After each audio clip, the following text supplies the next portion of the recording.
Electric బస్సుల పేరుతో దశల వారీగా ఆర్టీసీని ప్రైవేటీకరించడానికి కుట్ర జరుగుతోందని ఆరోపిస్తున్న ఏపీఎస్ ఆర్టీసీ ఉద్యోగులు, కార్మికులు తమ ఉద్యమాన్ని మరింత ఉధృతం చేయడానికి సిద్ధమయ్యారు. ప్రభుత్వంతో నేరుగా తేల్చుకునేందుకు సిద్ధమైన ఉద్యోగ సంఘాల జేఏసీ మూడో దశ ఉద్యమ కార్యాచరణను ప్రకటించింది. ముఖ్యమంత్రికి లక్షలాది సంతకాలతో వినతి పత్రం పంపడంతో పాటు రాష్ట్ర వ్యాప్తంగా మహాధర్నాలు నిర్వహించాలని నిర్ణయించింది.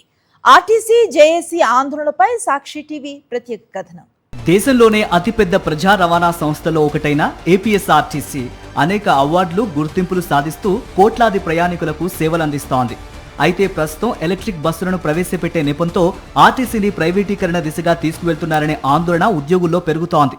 ఏపీఎస్ఆర్టీసీలో ప్రభుత్వం తీసుకున్న నిర్ణయం మేరకు విద్యుత్ బస్సులను ప్రైవేట్ ఆపరేటర్ల ద్వారా ప్రవేశపెడతామని ప్రభుత్వం తీసుకున్న నిర్ణయం. ఆ నిర్ణయంలో భాగంగా 2029 నాటికి ఆర్టీసీలో ఉన్నటువంటి ప్రస్తుతం ఉన్న బస్సులన్నింటిని కూడా 11,000 బస్సులన్నింటిని కూడా విద్యుత్ బస్సులు ప్రవేశపెడతామని ప్రకటన చేయడం సంగతి మీ అందరికీ తెలిసిందే. విద్యుత్ బస్సులకి ఆర్టీసీ ఉద్యోగ సంఘాలుగా కానీ ఆర్టీసీ ఉద్యోగులుగా ఎటువంటి వ్యతిరేకం కాదు. ప్రభుత్వం తీసుకున్న నిర్ణయాన్ని మేము స్వాగతిస్తూనే ఆ విద్యుత్ బస్సులన్నింటిని కూడా ఆర్టీసీ ద్వారా కొనుగోలు చేసి ఆర్టీసీ సిబ్బందితోనే మెయింటెనెన్స్ చేసి నిర్వహించాలని చెప్పేసి ప్రభుత్వానికి జూన్ 11వ తారీఖున ప్రభుత్వానికి గౌరవ ముఖ్యమంత్రి గారికి, చీఫ్ సెక్రటరీ గారికి, బీసీఎన్ఎండి గారికి, ఇతర ఉన్నతాధికారులకు, టీఆర్ఎండ్బి స్పెషల్ చీఫ్ సెక్రటరీ అందరూ ఉన్నతాధికారులందరికీ కూడా లేఖలు ఇవ్వడం జరిగింది. ఇవాళ ఆర్టీసీ ప్రైవేటీకరణ కాబోతుంది అనే సంకేతాలు స్పష్టంగా కనిపిస్తున్నాయి. కానీ ప్రభుత్వం కానీ ఉన్నతాధికారులు కానీ ఆర్టీసీ ప్రైవేటీకరణ కాదు, ఎటువంటి ఆందోళన చెందొద్దు ఉద్యోగులు అని చెప్పేసి ప్రకటన చేస్తున్నారు. మరి ఆ వచ్చే బస్సులన్నీ తెస్తున్న బస్సులన్నీ ప్రైవేట్ బస్సులు తెస్తుంటే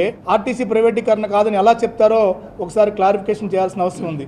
తొలి దశలో ప్రవేశపెట్టనున్న 750 ఎలక్ట్రిక్ బస్సుల కొనుగోలు, నిర్వహణ బాధ్యతలను పినాకిల్ అనే ప్రైవేటు సంస్థకు అప్పగించింది చంద్రబాబు సర్కార్. అంతేకాకుండా ఈ బస్సుల నిర్వహణ కోసం ఆర్టీసీ డిపోలను కూడా ఆ సంస్థకు అప్పగిస్తున్నట్లు నిర్ణయించింది. ఇందులో భాగంగా విద్యాధరపురం డిపోతో పాటు మరో 3 డిపోలను ఖాళీ చేయించి వాటిని పినాకిల్ సంస్థ వినియోగానికి ఇచ్చారు. అంతేకాదు 2031 నాటికి ఆర్టీసీలో ఉన్న అన్ని డీజిల్ బస్సుల స్థానంలో ఎలక్ట్రిక్ బస్సులను ప్రవేశపెడతామని ప్రభుత్వం ప్రకటించడంతో ఉద్యోగుల్లో మరింత ఆందోళన వ్యక్తమవుతోంది. ఎలక్ట్రిక్ బస్సులకు తమకు ఎలాంటి వ్యతిరేకత లేదని, కానీ వాటిని ఆర్టీసీ ద్వారానే కొనుగోలు చేసి ఆర్టీసీయే నిర్వహించాలని ఉద్యోగ సంఘాలు డిమాండ్ చేస్తున్నాయి. ప్రభుత్వం పలుమార్లు విజ్ఞప్తులు చేసినా స్పందించలేదని ఆరోపిస్తున్న 6 ఉద్యోగ సంఘాలు జేఏసీగా ఏర్పడి ఇప్పటికే 2 దశల్లో నిరసన కార్యక్రమాలు చేపట్టాయి.